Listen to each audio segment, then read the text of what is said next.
Bon, comment je vous les coupe? Depuis 25 ans, Stéphane Grick tient ce salon de coiffure dans le 18e arrondissement de Paris. Comme ça. Ah oui, comme ça. Ouais. Oui, mais oui. Alors là, vous avez les cheveux un peu courts quand même hein, par rapport. À 71 ans, et après 40 ans à couper les cheveux, il manie toujours ses instruments avec dextérité. Bon, bah, c'est bon comme ça va, c'est assez court. Mais s'il travaille tout en étant retraité, Bonjour. C'est pas une coupe, s'il vous plaît. ce n'est pas vraiment par choix. Allez-y, asseyez-vous. Lorsqu'il a pris sa retraite, Stéphane a vu ses revenus divisés par 2 pour tomber à 900 €, soit 10% de moins que le seuil de pauvreté. Alors depuis 8 ans, il continue à faire tourner son salon. Mais avec des charges de 1 200 € par mois, loyer compris, difficile de s'en sortir. Toujours au boulot. Garde à vous. Fidèle au poste. C'est courageux. Ouais. Si vous travaillez pas, qu'est-ce qui se passerait? Eh ben, je serai dans la merde. Disons que mon salon, c'est un genre de survie, quoi. Regardez voir, là, ça va comme ça? Pas grand-chose à leur voir. Ah bon, voilà. Ok, super. Voilà. 12 €. Si Stéphane fait tout pour aller de l'avant, sa clientèle ne se presse pas au rendez-vous. Eh ben, c'est pas terrible. Aujourd'hui, vous avez gagné combien 30 €. Ça paye à peine mon électricité. Voilà. C'est tout. Et avec ça, je vais pas aller au Club Med. Ces derniers temps, le salon rapporte à peine 800 € par mois. Stéphane fait partie des 500 000 Français à travailler tout en étant retraités. On les appelle les persistants. Sur 17 millions de retraités en France, un demi-million cumule emploi et retraite. C'est 3 fois plus qu'il y a 10 ans. S'ils continuent à travailler, c'est le plus souvent par nécessité financière, alors que l'une des mesures les plus attendues du projet de loi retraite est l'instauration d'un minimum plancher de 1 000 €. Ils sont de plus en plus nombreux à enchaîner les petits boulots et s'en sortir grâce au système D.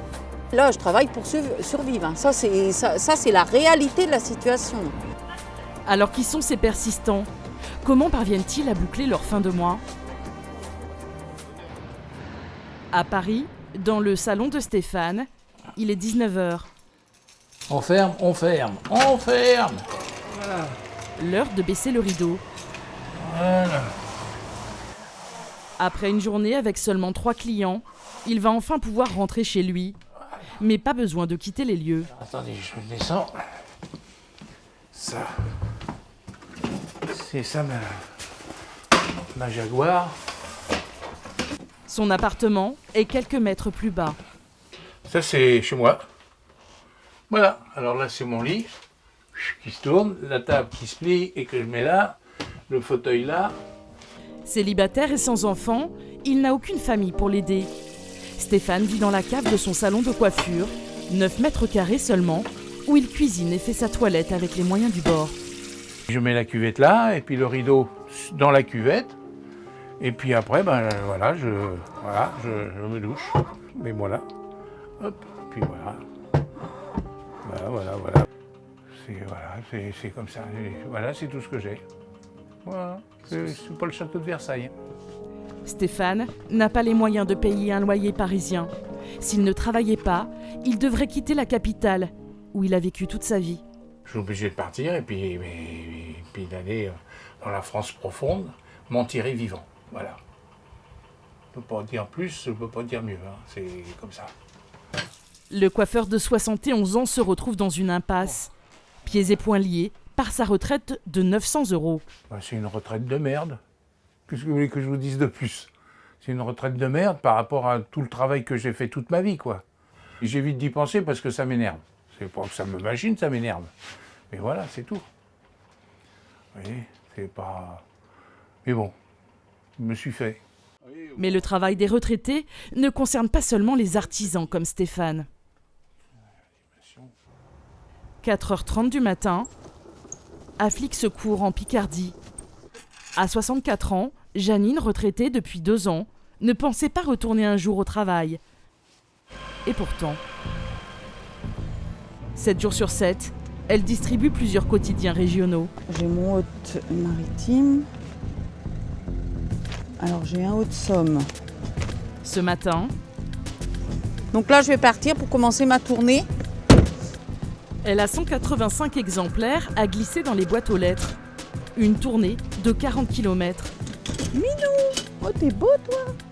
qu'elle réalise par nécessité financière, car sa retraite est de 976 € par mois. Moi, je dis que c'est comme si que j'avais pas arrêté de travailler, quoi. Que c'est un peu aussi une corvée. Parce que j'aimerais bien être chez moi et puis profiter de mes petits-enfants. Justement, là, la période des vacances scolaires, je peux pas. Donc voilà, c'est un peu toujours le même problème d'être obligé de travailler pour survivre. Alors quand elle croise d'autres retraités, Bonjour monsieur, vous avez mis le courrier. Ah d'accord. Voilà. elle partage son quotidien. Que je suis en retraite, que je suis obligée de travailler. Que j'ai travaillé toute ma vie avec 6 enfants. Vous voyez, hein? Résultat on est récompensé comme ça. Travailler jusqu'à la mort. Ouais, moi, je trouve que c'est dégueulasse. C'est pas normal. Janine est rémunérée à la commission. Chaque journal distribué lui rapporte 18 centimes. Un Haute-Picardie. Après, il m'en faut 2, 4. Ce matin, sa tournée lui rapporte 33 €, soit 8 € de l'heure, moins que le SMIC. À l'heure où la plupart des travailleurs se lèvent, Janine achève enfin sa tournée. Après 4 heures non-stop de travail solitaire, Je trouve que je mérite pas ça, quoi. J'ai toujours été courageuse, j'ai toujours bossé. Je ne mérite pas cette punition. C'est une punition d'être en retraite. alors avec sa petite retraite, Janine est contrainte de faire des économies sur tout. Et si elle ne travaillait pas, se nourrir convenablement serait difficile. Ah, le 15 du mois, je mangerai plus, ça c'est certain. Donc, qu'est-ce que je ferai? Je mangerai des céréales avec... vous voyez, je mangerai ça, des céréales avec du lait. Voilà ce que je mangerai. C'est tout, à partir du 15. Car chaque 15 du mois, Janine est déjà dans le rouge. Je suis à moins 655,50 €. J'ai le droit à 500 € d'autorisation de découvert et je me retrouve encore à un peu plus. Pendant 43 ans, Janine a enchaîné les petits boulots. Éboueur, chauffeur poids lourd ou encore femme de ménage. Résultat, une retraite mensuelle de 976 €. J'ai un prêt de 360 €. Mais entre son loyer, les crédits, le carburant, ses charges s'élèvent à 1718 € par mois. Impossible de s'en sortir sans la distribution du journal. Si j'ai pas ce travail-là à côté, ça veut dire que j'ai que 969 € et que je dois sortir tous les mois 1718 €. Vous imaginez le trou, le cumul chaque mois, c'est soit je me suicide, un truc comme ça, je peux pas. Je suis obligée de travailler, j'ai pas le choix. Et quand il y a des imprévus, comme la réparation de sa voiture, Donc là, je vais avoir mes plaquettes de frein qui sont à changer devant, derrière. elle doit encore plus se serrer la ceinture. Si j'ai pas mon outil de travail, je travaille pas, j'ai pas d'argent qui rentre, je vis pas. Une situation qui risque de la plonger un peu plus dans la précarité, alors qu'elle rêvait de couler une retraite paisible auprès de ses petits-enfants. Ma première petite fille, Elisa. Après, il y a Solène, Clara, Maë, Kira et Mia. C'est pas quand je serai entre 4 planches que je pourrai profiter de mes petits-enfants. La logique, c'est de profiter de ses petits-enfants quand on est en retraite. C'est le but, la retraite. Mais il n'y a pas que les retraités issus de la classe populaire qui galèrent. Rumilly, à 25 km d'Annecy, en Haute-Savoie. Gilles, 66 ans, médecin à la retraite depuis 4 ans, se sert de sa passion pour le bricolage pour boucler les fins de mois difficiles. Salut Bonjour, Gilles, Mohamed. ça va? Ça va? Bien, bien. Salut. Alors, j'arrive pas à faire le choix. Je vais te montrer un petit peu Ouais. ce que j'ai trouvé. Sa mission ce samedi matin, C'est soit celui-là, soit celui-là. en moquette alors, carrément. Voilà. installer du gazon synthétique sur le balcon de l'un de ses clients. C'est-à-dire, l'avantage celui-là, c'est qu'il est plus épais, il y a une semelle en caoutchouc. Ouais, Donc c'est beaucoup plus résistant. On prend 4 mètres par 1,50 m. 4,20 m. Le retraité s'occupe de tout, de la livraison à l'installation. On va déjà contrôler si la longueur est bonne. T'as besoin d'aide? Je veux bien, tu me le tiennes ici, que Ok. ça reste bien. Avec sa pension de retraite à 860 € par mois, L'ancien médecin a peu travaillé en France et donc peu cotisé. Aujourd'hui, il est obligé d'enchaîner les petits boulots. Et ce sont pour moi des missions essentielles parce que sinon je ne peux pas finir le mois. Je ne peux pas manger, je ne peux pas m'habiller, je ne peux pas... voilà, je suis complètement bloqué. Je survis. Des missions presque quotidiennes qu'il facture 20 € de l'heure. Et c'est pour ça que ça me fait entre 200, 300 les bons mois de revenus supplémentaires. Avec les retraites qui ne sont pas énormes, il est important de l'aider, de l'appeler. Pour lui, ça fait un peu d'argent et puis ça l'aide un petit peu dans son quotidien. Après 1 heure à poser le faux gazon, Et voilà. le retraité n'a pas vraiment le temps d'admirer la vue. De retour dans son studio, où il est seul locataire depuis son divorce, Gilles se connecte immédiatement à Internet.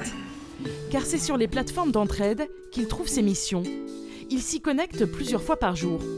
Alors, mercredi 11 mars. Proposer mes services, voilà, 15 €, non. 20 €. Donc j'ai reçu une proposition d'une de mes plateformes. Un client qui a besoin de monter un grand dressing. Donc il propose une mission de 5h30. Ça ferait, à mon tarif, ça ferait 110 €. Problème, la concurrence est rude. Et il n'est pas certain de décrocher cette mission. Chaque jour, il répond à 10 offres pour espérer en obtenir une. Mais sa ténacité est payante. En 4 ans, il a déjà réalisé plus de 300 missions. Aide au déménagement, abri de jardin, j'ai fabriqué un abri de jardin entier, garde de chiens, transport de meubles. Les missions sont quand même très variées. Aujourd'hui, avec des charges qui s'élèvent à 900 € par mois, ces petits boulots lui assurent un complément retraite indispensable. Sans toutes ces missions, aujourd'hui, je serais quasiment à la rue. Je ne pourrais même plus rester dans ce logement. Alors pour tenter d'oublier cette vie de débrouille, Gilles s'offre quelques parenthèses. 1, 2, 3, ça marche. Avec ce qui lui reste de sa vie d'avant. Sa passion de la chanson. Vers les docks où le poids et l'ennui me courbent le dos. Et l'espoir qu'un jour, sa vie de retraité lui laisse enfin une certaine liberté. Emmenez-moi au bout de la terre, emmenez-moi au pays des merveilles. Il me semble que la misère serait moins pénible au soleil.